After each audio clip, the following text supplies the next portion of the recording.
안녕하십니까. 리차드 양 양구석입니다. 오늘이 3월 30일 월요일, 지금 현재 시각 오후 1시 20분 접어들고 있습니다. 자, 분위기가 좀 애매한 상태라고 해야 될 것 같습니다. 전체적인 상황은 그렇게 썩 좋은 상태는 아니죠. 지난 주말에 미국 증시가 탄력적인 상승을 하다 말고 급락하는 그런 모습으로 반전됐기 때문에 그렇습니다. 그래서 객관적으로 봤을 때 현재 상황은 좋지 않은 그런 상태입니다. 자, 그럼에도 불구하고 전반적인 우리 시장의 분위기는 어느 정도 안정화되는 듯한 그러한 모습으로 진행이 되고 있죠. 코스피의 낙폭이 점차 줄어드는 그런 모습. 현재 장중에 1600이 깨졌다 현재 1700이 회복되는 그런 모습이 나오고 있습니다. 자, 코스닥은 오히려 강세를 유지하고 있죠. 자, 오늘까지 5거래일째 연속해서 반등세가 나오고 있는 그런 모습입니다. 자, 이런 것을 보면 현재 글로벌 증시도 어떤 측면에서 봤을 때 그렇게 보이기도 합니다만, 특히 우리 증시 같은 경우에는 코로나와 관련된 전반적인 약세 분위기에서 적어도 심리적으로 현재 그에 적응하는, 즉 내성이 형성되는 단계로 접어드는 것 같습니다. 그것을 일반 개인들이 주도하고 있다는 것이 특색이라면 특색이라고 할 수 있겠습니다. 그래서 이렇게 봐야 될 것 같아요. 전반적인 분위기는 일반 개인들을 중심으로 해서 심리적으로 개선돼 가고는 있다고 하지만 그렇다고 해서 현재 상황이 풀린 것은 아니란 말이죠. 그래서 지수 약세, 특히 코로나와 관련된 부정적인 어떠한 그런 상황이 다시 한번 현재 나올 수 있다 하는 것에 대한 경계심은 갖고 있어야 된다. 그 경계심을 늦춰서는 안 될 것 같습니다. 그래서 말씀을 드리고 있는 거죠. 삼성전자류 및, 즉 삼성전자나 삼성전자에 부대해서 같이 움직이는 대형주들이 있죠. 삼성전자 및 현재 삼성물산, 삼성물산, 삼성전기, 삼성 SDI 및 삼성바이오로직스 이렇게 한테 5개 종목하고요. 그리고 비메모리 반도체 관련주, SAP 반도체는 플러스가 나오겠네요.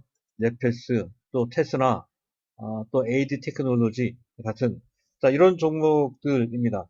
자, 이들 종목들은 그 전부터 계속, 작년 11월 달부터 누차 강조를 드렸던 것 같습니다.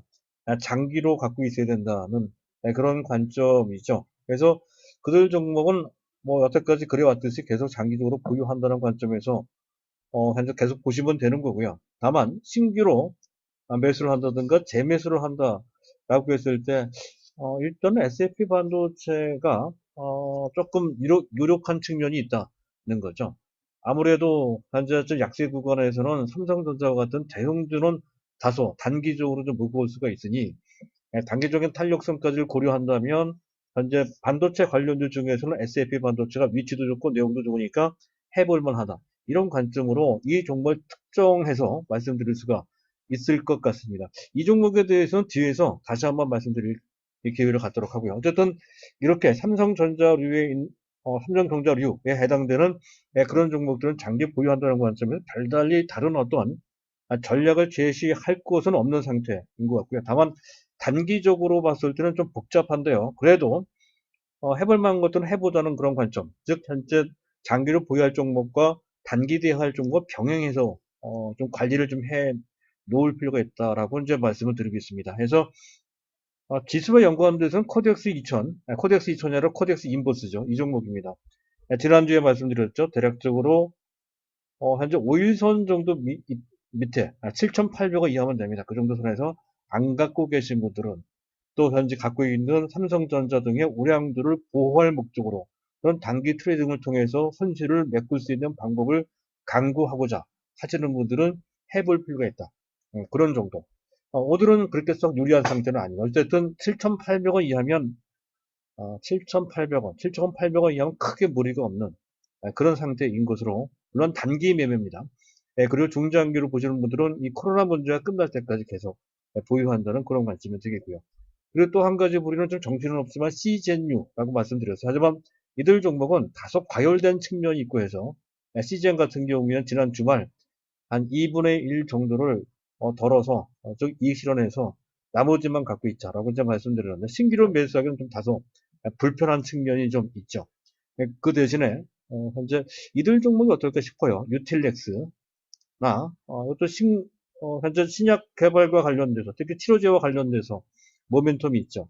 셀리버리도 말씀드린 바 있었고요. 셀리버리나 또는 큐리언트 같은 그런 종목들이 있습니다. 큐리언트 같은 이런 종목들, 또 제넥신도 기술적으로 봤을 때는 꽤나 인정받는 바이오주들입니다. 이들 종목 중에 한 종목 정도를 매수해 두는 것도 가능은 하겠습니다. 하지만 절대 무리해서는 안 된다는 것이죠. 그래서 억지로 이들 종목가들을 가져가 줄 필요가, 특히 우량주를 선호하시는 분들은 전혀 없습니다. 펀더멘탈과 관계없는 시세죠. 막연한 기대감 때문에 어떤 분위기에 의해서 이런 시세가 형성되는 측면이, 특히 개인들이 주도하는 장세 속에서 현재 이런 시세가 만들어지는 것입니다. 장기 투자 대상은 전혀 아니고요. 어쨌든 신뢰성을 가지기는 상당히 어려운 종목들입니다. 단기로만 대응이 가능한 종목이다 하는 관점에서만 보시면 될 것 같습니다. 자, 오늘 내용은 이런 정도가 아니고요. 이런 내용이 아니고 시장 점검과 함께 특히 뭐 시장에 이런 말이 나돌고 있죠. 동학 개미 운동이다 하는 얘기가 있어요. 사상 요리 없을 정도로 현재 개인들이 아주 적극적으로 매수하고 있습니다. 그에 대한 우려의 목소리가 좀 있죠. 현재 결국에는 외국인들 또는 기관들의 희생양이 되는 것이 아니냐, 밥이 되는 것이 아니냐, 속칭 뭐 그런 말이고요. 또 이번의 경우에 있어서는 삼성전자에 거의 몰빵식으로 집중되고 있습니다. 분산 매수라고 하는 원칙에 위배되는 그런 선택을 일반 개인들이 하고 있다는 거죠. 그에 따른 우려의 목소리가 높은데요. 이것과 관련된 내용을 제가 좀 짚어볼까 합니다. 그리고 마지막으로 SLP 반도체 간단하게 언급을 하도록 하고요. 자, 시장을 이제 보도록 하겠습니다. 시장 상황은 현재 시점에서 일단 긍정도 부정도 좀 하기가 애매한 그런 상태인 것 같습니다. 일단 객관적으로 놓여 있는 상황은 그렇게 유리하지가 않죠. 자, 지난주 말 다우지수는 현재 탄력적인 상승, 약 20% 정도 상승, 3일 만에 달성한 끝에 기술적으로 일단 하락을 했겠죠. 4% 정도 하락을, 꽤 큰 폭으로 하락을 한 것입니다. 반도체 지수가 5.3%나 하락을 했고, 또 현재 유가도 약세예요. 어쨌든 이렇게 된 원인에는 역시 코로나 문제가 깔려 있는 것이죠. 현재 오늘 아침에 보도된 내용에 의하면 전 세계 코로나 확진자 수가 70만 명, 이번 주 중에 100만 명 넘어갈 것 같죠. 미국이 13만 명, 가장 많습니다. 이탈리아도 10만 명에 근접하고 있고요. 또 스페인도 7만 8천 명까지, 스페인도 만만치 않고, 프랑스도 마찬가지, 독일도 마찬가지, 영국도 마찬가지란 말이죠. 또 미국의 보건당국자가 한 말입니다. 미국에서만 10만 내지 20만 명 정도가 사망할 수도 있다라는 그러한 전망까지 내놓고 있습니다. 그리고 지난주까지 미국의 연준 미 정부 현재 특단의 대책을 내놓을 수 있는 것들은 다 내놨습니다. 엄청난 대책이죠. 그 효과는 나중에 실질적인 효과가 나온다 하더라도 시민적인 효과는 시간이 갈수록 약화될 수밖에 없는 그런 환경이 좀 있습니다. 그리고 현재 미국의 경제 지표를 보면 중국도 마찬가지지만 실질적으로 상당히 나쁘게 나오고 있죠. 지난주에 주중에 실업수당 신청 건수가 주당 매주 하는 거죠. 328만 건.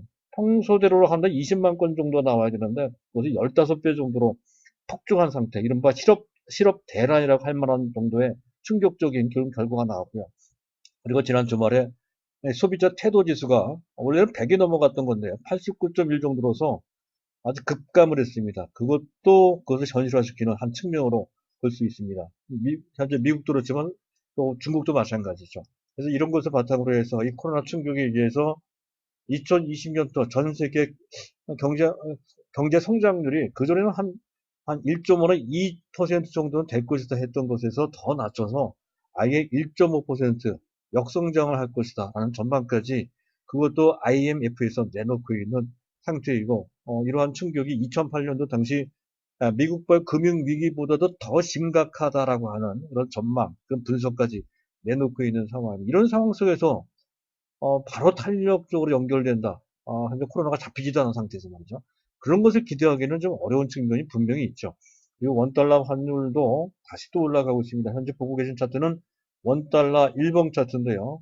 지난주에 1220원 아래로 내려왔다가 다시 오늘 1013원 이상, 이 정도면 급등입니다. 올라가면서 1223원까지 올라오는 그런 모습이 양봉 장대, 비교적 길다란 장대 일봉 모습으로 나타나고 있음을 차트상 우리가 확인해 볼 수 있죠. 원달러 환율이 올라간다는 일은 달러 대비 원화 가치가 내려간다는 거니까 그만큼 금융시장이 조금 불안해지고 또 국내 시장에서 달러가 빠져나간다는 얘기가 되는 거니까 썩 좋은 게 아닙니다. 그런 측면, 특히 환율이 약간 불안하게 움직이고 있다는 것이 그렇고요. 또 한 가지는 지금 전반적으로 수급이 썩 좋은 것은 아니란 말이죠. 다시 한번 수급을 보도록 하겠습니다. 현재 외국인들이 현재 3천억 정도 순매도하고 있는 모습, 코스닥도 매도하고 있는 그런 모습을 우리가 볼 수가 있습니다. 이런 모습, 이런 것. 그리고 또 한 가지 계속 말씀을 드리고 있습니다만은, 자, 베이시스입니다. 선물지수와 코스피 200지수와의 차이를 베이시스라고 합니다. 건강한 보통의 강세장이라고 한다면 베이시스가 플러스가 나와야 되는데 오히려 마이너스가 나오고 있고, 그 마이너스 폭도 꽤나 벌어진 상태에서 계속 진행이 되고 있습니다. 사실상 지금 현재가 그 어느 때보다도 좀 약한 그런 약세장이라는 것이죠. 좀 강한 약세장이다라는 것을 보여주고 있는 그런 표시를 현재 하고 있습니다.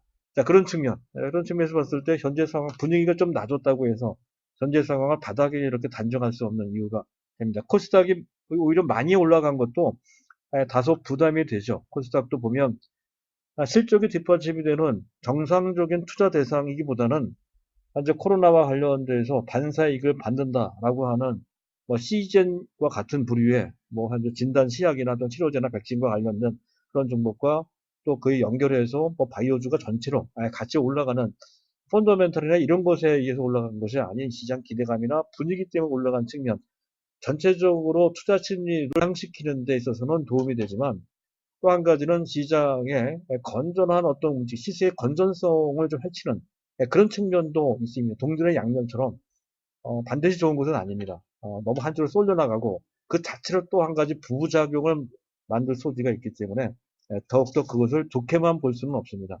이런 측면이 있다는 것이죠. 그렇다 치더라도 긍정적인 측면이 있긴 있죠.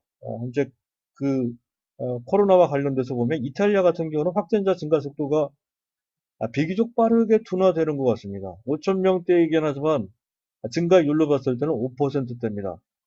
보통 두 자릿수까지 갔다가 지금 그곳의 한 절반 정도 이하로 내려가고 있습니다. 정점을 경과했다는 얘기가 나올 만도 하죠. 또 현재 중국은 이미 상당히 안정 단계를 간 것 같고요. 코로나와 관련돼서 경기 부양을 재개할 것이다 라는 얘기가 나오고 있죠. 재정지출 확대, 뭐 공적자금 투입, 또 금리 인하로 단행할 것이 뻔할 거고요. 중요한 것은 그동안 미뤄놨던 양회, 현재 양회는 전인대하고 정치협상회의죠. 이 양회를 한 1개월 늦춰서 4월 중순 이하, 4월 18일 이후에 한다는 얘기가 나오고 있습니다. 코로나 종식을 선언하겠죠. 그리고 적극적으로 경기부양, 그중에서 현금 살포. 미국식입니다. 미국식, 현재 트럼프도 그렇게 하고 우리나라도 그렇게 응용을 하고 있죠. 현금 살포를 해서 전반적인 분위기를 띄운다. 이런 얘기가 되는데, 전 세계 증시, 그 옆에 붙어 있는 우리 증시에도 상당히 큰 호재가 될 소지가 있다는 거죠. 지금 당장 아니더라도. 어쨌든, 그렇고요. 이 코로나 충격이 크긴 커도, 현재 미국의 제롬 파월, 미 연준 의장은 그렇게 얘기를 하죠. 충격은 크지만, 현재 충격이 큰 만큼, 또 짧은 기간 내에, 현재 충격이 전달된 만큼 회복될 때는 빠르게 회복될 것이다. 라고 하는 전망을 내놓고 있고요. 저의 생각도 같습니다. 그래서 그렇게 될 소지가 상당히 높다는 거고요. 어쨌든 우리나라는 코로나 증가세가 둔화되고 있죠. 안정되어 가고 있는 것 천만다행이라고 할 수가 있겠습니다. 자, 그리고 오늘 수급을 보면 시장 내 외국인들이 매도를 한다고 하지만 지난 한 달, 저는 악마의 구간이라고 하죠. 지난 5주간 외국인들의 일평균 매도는 약 6천억 원이 넘습니다. 오늘 매도를 한다고 하지만 그때 매도 규모까지는 아니고요. 3천억대 매도니까 오늘 한 4,500억 정도의 매물이 나올 것 같아요. 그 정도면 그 전보다는 좀 약한 상태라는 것을 의미하고요. 또 한 가지는 베이시스가 약하긴 해요. 여전히 현재 상황은 베이시스상 현재 약세장으로 해석이 되는, 그것도 상당히 강한 약세장입니다. 그런 상태인데, 하지만 지난주에 있었던 마이너스 1.5 이하, 마이너스 뭐 2.0, 뭐 그 정도 수준까지 벌어졌던 것에 비해서는 역베이시스가 마이너스 폭이 많이 줄었습니다. 마이너스 1.0 정도 수준으로 줄었다는 거죠. 그래서 나쁘긴 하지만, 그러나 그전 폭락했던 그런 상황은 일단 아니다. 어느 정도 안정을 취할 수 있는 정도 상황은 됐다. 이렇게 표시를 하고 있습니다. 그래서 이런 정도라면 뭐 어차피 그보다 더 어려운 장소도 버틴 이 마당에 앞으로 벌어질 어떤 변수에 대하여 너무 민감하게 부정적으로 볼 필요까지는 없다. 다만 코덱스 인버스 등을 통해서 현물을 보호하실 분은 보호하시고 단기 매매를 통해 수익을 추구하실 분은 추구하시다. 이런 정도의 단기적인 대안만 약간 한제 응용을 하시든지, 아니면 그것조차 못할 거라고 하면 그냥 버티고 있는 것이 좋든지, 그렇게 제안을 드릴 수 있는 상황이라고 할 수가 있겠습니다. 자, 그리고 이제 두 번째, 동학 개미 운동이라고 하는 것에 대해서 좀 언급을 좀 해드릴까 합니다. 이게 상당히 의미가 있다는 거죠. 현재 일단 이런 거예요. 코로나 사태 때문에 외국인 기관이 엄청나게 매도를 하죠. 개인들이 초대규모 순매수로 장을 떠받치는 그런 상황을 1894년도인가요? 당시 일제가 외세가 몰려올 때 농민 운동이 있었습니다. 이게 동학운명인데요. 거기에 빗대서 하는 얘기입니다. 그래서 개미 운동도 이렇게 신조를 만들어서 얘기를 합니다. 그 얘기인데요. 실제로도 몇 번의 사례가 있었습니다. 이번이 처음은 아니죠. 1997년도 현재 지금 보고 계신 화면의 차트, 우하단의 차트가 코스피 일봉 차트인데요. 1996년부터 1998년도 그 사이에 종합지수가 엄청나게 빠졌었죠. 당시 종합지수 700포인트대에서 무려 277까지 수직 다운을 합니다.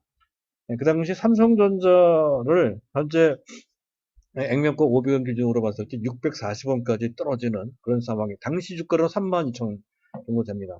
그래서 50분의 1로 하면 640원이죠. 640원 정도 수준으로까지 폭락했던 적이 있었고, 그 당시에 개인들이 삼성전자를 많이 매수를 했습니다. 그리고 그 후에 덕을 좀 봤죠. 그리고 2008년도 금융위기 당시입니다. 그 당시에 종합지수가 2064였던 건데요. 미국과 금융위기 때문에 반토막이 됩니다. 반도 더 떨어졌죠. 938까지 떨어집니다. 그 당시에 삼성전자 주가가 현재 지금 액면가 500원 기준 15,000원 정도 있다가 한 9,000원 정도 수준으로 급전직하, 지금이랑 비슷해요. 급전직하하는 그런 모습이 나왔고, 그 당시에는 개인들이 삼성전자를 집중적으로 매수하지는 않았습니다. 이거는 좀 이따가 말씀을 드릴까 합니다. 이왕 얘기가 됐으니까 덧붙여서 그와 관련된 얘기를 해야 될 것 같네요. 자, 일단 그 당시 2008년도와 비교하는 게 가장 적합할 것 같아서, 이건 오늘 한국경제신문에 나왔던 것을 제가 올려놓은 건데요. 그 당시에 종합지수 말씀드렸고요. 코스피 최저도 말씀드렸고, 그 당시에 낙폭이 2008년도 54.5%, 이번 낙폭은 35.7%인데 아직 끝난 건 아니죠.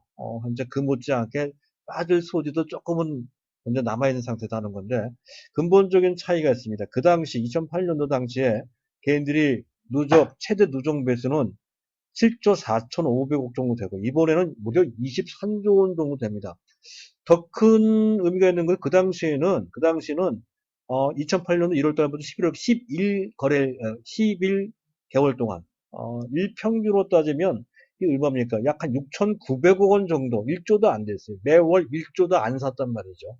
한 7천억 가까이 이제 매수하는 정도 수준이었던 건데, 이번엔 보세요. 불과 3개월 동안 일반 개인들이 매수한 규모가 무려 23조 원이나 됩니다.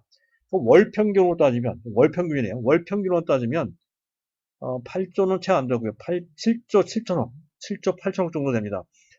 그런 정도로 산다는 거죠. 2008년도에 대비 거의 10배 이상, 10배 이상이네요. 이상의 매수 강도로 이렇게 적극적으로 매수하는데 기간도 상당히 짧아요. 그렇다는 것이고요. 그리고 예탁금 규모도 달라요. 당시에는 11조 4천억 정도 됐다는 건데요. 최대 예탁금입니다. 지금은 지난 주말에 45조까지 순식간에 얼마 전에 불과 두 달 전에 28조였던 건데 45조까지 순식간에 늘어나고 있습니다. 예탁금이 상당히 차이가 나고요. 거의 그 당시보다 4배 정도 차이가 납니다. 그리고 그 당시 은행 정기기금에 들어가 있는 정기기금 규모가 330조인데 지금은 거의 2배 이상 740조 원 정도 됩니다. 그런데 그 당시에는 정기예금에 넣어놓을 필요가 있을 정도 연 이자가 괜찮았어요. 정기예금 금리가 연 5.5% 정도였었습니다. 지금은 연 1.2%, 이것도 잘 줘야 연 1.2% 정도라는 것이죠. 기준금리가 0.75%니까 앞으로는 더 내려올 겁니다. 아마 1% 이하가 될 소지가 상당히 높죠. 그래서 금리와 상당한 차이가 나요. 그런 거. 이런 걸 잘 비교를 해야 될 것 같아요. 이게 왜 그렇게 된 것인지에 대한 이해를 우리가 좀 해놓을 필요가 있다는 것이죠. 그 의미를 한번 짚어볼 필요가 있습니다. 그 당시에, 그 당시에 일반 개인들이 많이 매수한 종목이 무엇인지도 알아둘 필요가 있는데, 역시 오늘 아침에 한국경제신문에 나온 그런 자료를 올려놓고 말씀드릴까 합니다. 2008년도 당시에는 개인들이 매수한 종목이 지금과 사뭇 다릅니다. 그 당시에는 LG디스플레이, LG전자, 대우조선해양, STX 페노션, 한화, STX, 대림산업, 현대중공업, 금호산업, 현대제철 같은 IT 종목들이 있었죠. 그때 당시에 LG가 비교적 괜찮았습니다. 그래서 LG 디스플레이, LG전자, IT 종목 대형주를 지금과 비슷한 맥락으로 삼성전자 사듯이 샀습니다. 그리고 나머지는 조선주나 또는 건설주 같은 낙폭과대에 있는 종목들, 철강주들, 중국과 관련해서 2003년도에서 2007년도까지 엄청나게 올라갔다가 금융위기가 터지면서 주가가 거의 10분의 1 토막된 그런 낙폭과대된 그런 종목들을 집중적으로 매수를 했습니다. 지금하고 좀 다르죠. 지금 보겠습니다. 삼성전자가 커요. 삼성전자, 삼성전자, 우선주, SK하이닉스, 현대차 낙폭과대 많네요. 한국전력도 낙폭과대, SK이노베이션, 신한지주, 기아차, 삼성 HDI, 포스코 등을 매수를 했습니다. 낙폭과대 종목도 있지만 뭐 10분의 1 정도 수준으로 현재 낙폭이 심한 그런 종목은 그렇게 많지 않습니다. 2분의 1 토막 내지 3분의 1 토막 정도 수준이죠. 그때하고는 상당히 다르고요. 또 한 가지 다른 것은 그때 당시에는 그 해당 종목들이 비교적 골고루 나눠서 현재 매수가 됐다는 건데 지금은 삼성전자 몰빵이에요. 거의 삼성전자, 우선주, SK 하이닉스 세 종목만 얼마입니까? 거의 10조 정도를 매수를 했습니다. 합계해서 전체의 한 43%, 44%인데요. 여기에는 23조에는 코스닥도 포함되어 있거든요. 근데 코스닥을 빼놓고 코스피만 따지면 거의 한 50% 가깝게, 50% 가깝게 삼성전자 우선주 및 SK 하이닉스 등 반도체 관련주를 집중적으로 샀다는 거고, 그리고 나머지 종목들도 그렇게 낙폭이 심한 종목들이 아닌 어느 정도 펀더멘털 뒷받침이 되는 종목들을 샀다는 거죠. 그만큼 투자 대상이 상당히 건전한 종목을 샀다는 겁니다. 2008년도보다 2020년도에 산 일반 개인들이 매수한 대상이 상당히 건전해요. 2008년도에는 단순히 많이 빠졌다는 이유로 그 매수한 종목이 많았거든요. 그런 차이가 있다는 것이죠. 그런 것을 보면 이런 의미를 우리가 현재 찾을 수가 있습니다. 즉 근본적으로 그 당시에 금리가 5.5%였다는 것을 예금금리죠. 알 수 있듯이 지금은 기본적인 금융환경 중에 가장 큰 변화가 초저금리입니다. 그것도 구조적으로 진행이 되고 있죠. 더 낮아질 태세이고 미국 특히 유럽과 일본은 마이너스 금리까지 도입이 되고 있는 그런 상황입니다. 그래서 현재 시장의 부동자금 규모는 커질 수밖에 없는 상태라는 것이죠. 현재 지금 MMS나 이런 것을 통해서 현재 뭐 단기 자본 운영할 수 있는 방법도 마땅치가 않은 그런 상태라는 것이죠. 어쨌든 그런 구조적인 금융 환경이 이제 변화되고 있다 하는 것이 가장 중요하고요. 그리고 배당 투자 매력도도 증가되고 있다는 것이죠. 삼성전자의 배당 투자도 이거 한번 잠깐 보실까요? 삼성전자가 2018년 2분기에 배당금이 주당 354원, 계속 같아요. 354원. 그래서 배당 수익률 분기별로 0.8% 내지 주가가 높으면 배당률이, 시가 배당률이 좀 낮아지죠. 지금은 주가가 낮기 때문에 배당률이 상대적으로 높아집니다. 그리고 배당금 거의 매분기 354원 갔거든요. 지금은 0.6% 정도 수준까지 내려와 있는데, 그렇다 치더라도, 지금은 오히려 배당 수익이 더 높아지죠. 거꾸로 주가가 좀 많이 내려왔으니까 아마 0.8은 될 것 같습니다. 거의 평균적으로 연간 기준으로 따지면 3% 정도 된다는 거죠.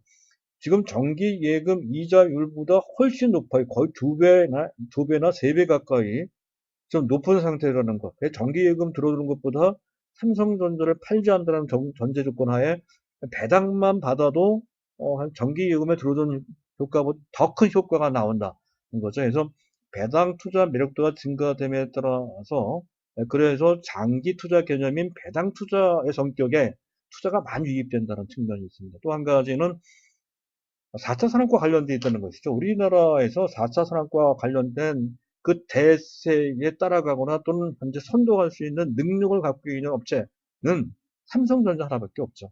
삼성전자에 대한 그 개념이 그 전과 많이 달라졌다는 거고요.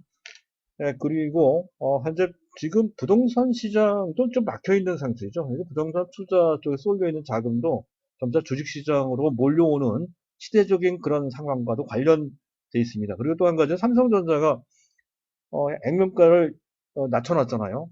액면 분할을 했습니다. 50분의 1로 말이죠. 그래서 그 액분 효과가 상당히 큽니다. 그래서 삼성전자가 옛날에는 범접하기 어려운 고가 우량주 귀족주였지만 지금은 국민주화 됐다는 거죠. 국민이 지키는 삼성전자가 됐습니다. 그런 측면. 그리고 과거 두세 번에 걸쳐서 그때 1997년 외환위기 때도 그렇고 2008년도 금융위기 때도 그렇고 어려울 때마다 그때도 상당히 암울했습니다. 그 암울한 상태에서 삼성전자를 매수해 놨더니 후에 좋은 결과로 연결이 됐다는 거죠. 그래서 단기적으로 그때 그 상황을 맞이해서 조금 손실을 볼 수 있는 상황. 예를 들어서 현재 삼성전자를 뭐 5만 원까지 샀는데 현재 4만 뭐 7천 원이다 해서 눈에 볼 수 있겠지만 그런 식으로. 하지만 장기적으로 봤을 때는 거의 매번 승리를 했다는 거죠. 이번에도 마찬가지일 가능성이 상당히 큽니다. 그래서 지금 삼성전자에 대한 그 일반 개인들의 거의 일방적인 러브콜이 결코 잘못된 판단도 아니고요. 또한 삼성전자에 쏠려 있는 거의 몰빵식으로 한 종목에 쏠려 있는 건 사실상 교과서적으로는 나쁘긴 하지만 삼성전자이기 때문에 괜찮다라는 것이죠. 삼성전자를 능가할 수 있는 안정성과 성장성과 실적 가치를 갖고 있는 종목이 없기 때문에 삼성전자가 그만큼 또 안전하기도 하고 해서 삼성전자이니까 삼성전자를 몰빵하는 것이 결코 나쁜 선택이 아니다. 오히려 그게 더 바람직할 수가 있다. 이런 거죠. 교과서적으로 보면 삼성전자 한쪽에 몰려있는 건 좋지 않지만 그것을 배제할 수 있는 것이 바로 삼성전자이기 때문에 가능하다. 이렇게 설명이 되겠습니다. 자, 그래서 삼성전자는 장기 투자 맞고요. 적어도 한 5년 정도는 갖고 있자라고 말씀드리고 있는 거예요. 5년 후면 삼성전자 20만 원 간다라고 계속 강조드리고 있는 것이 바로 그런 이유 때문에 그런 것이고, 단기적으로 본다 하더라도 금전적인 원래는 10만 원 보기로 했지만 봤지만 지금 여건이 코로나 문제 때문에 10만 원까지는 어려울 것 같아요. 한 7만 원 정도 보는 게 합리적일 것 같습니다. 그런 정도를 보고 삼성전자를 계속 매수 보유하시면 된다는 거고요. 자, 마지막으로 S&P 반도체를 끝으로 해서 마칠까 합니다. 자, S&P 반도체는 이런 거죠. 현재 주가가 그 어려운 가운데서 플러스가 나오고 있어서 그나마 다행입니다. 일단 간단하게 말씀드릴까 합니다. 구조좀 잘 되어 있고요. 사업 개편 수익성 개혁도 있었고요. 실적 성장 모멘텀 좋습니다. 특히 시간이 갈수록 반도체 중에서 패키징이 중요해지는데 패키징과 관련된 상당한 성장 잠재력을 삼성전자 연관해서 같이 갖고 있다는 것이죠. 지난 4분기 실적도 상당히 좋았고요. 금년 실적 전망도 상당히 밝습니다. 그래서 작년 대비 거의 한 30% 정도 증가될 것이고 현재 PER은 20배 정도밖에 되지 않는다는 거죠. 궁극적으로 삼성전자도 다른 직접적으로 연관되어 있는 업체를 통해서 근데 패키징을 좀 맡길 수 있는 아웃소싱 업체가 필요한데 그래서 오른팔 역할을 할 수 있는 가장 적합한 업체로서 물론 네페스도 있지만 SAF 반도체는 또 관계사이기 때문에 상당히 유력하다는 것이죠. 그래서 현재 S&P 반도체는 현재 여기서 머물지 않고 결국 만 원이라고 하는 시대를 금년은 힘들지 모르겠지만 내년에는 충분히 가능하다는 거고 또 금년에 주가를 보면 위치를 보면 현재 위치가 상당히 좋아요. 그래서 7천 정도까지는 뭐 금년 상반기 중에도 가능하고 잘하면 금년 중에 만 원까지도 가능한 그런 흐름이 나올 것으로 기대되는 상태. 그리고 악재 등은 상당히 많이 반영이 되어 있습니다. 현재 지금 신규 인수권부 사채라고 하는 물량 부담도 최근에 코로나 들머지에서 시장의 흔들림에 따라서 그 물량은 시장에 자연스럽게 소화가 된 그런 상태라는 것이죠. 단기적으로 봤을 때 코로나 이 문제 시장 전체 때문에 흔들리는 건 어쩔 수 없다 치더라도 그것이 아니라고 한다면 탄탄한 궤적을 그릴 가능성이 크다는 관점에서 단기 맥적으로도 괜찮은 것 같습니다. 그런 관점으로 물론 이제 넷피스, SAP 반도체 또 뭡니까 그 테스나 이런 또 AD 테크놀로지와 같이 이제 병행할 것인지 그 중에 택일을 할 것인지에 대해서는 각자의 판단에 의해서 되겠지만 SAP 반도체만 보면 이러한 강점이 있다는 것을 갖고서 판단하시면 될 것 같습니다. 자, 오늘은 이런 정도로 오늘 내용을 마치도록 하겠습니다. 감사합니다.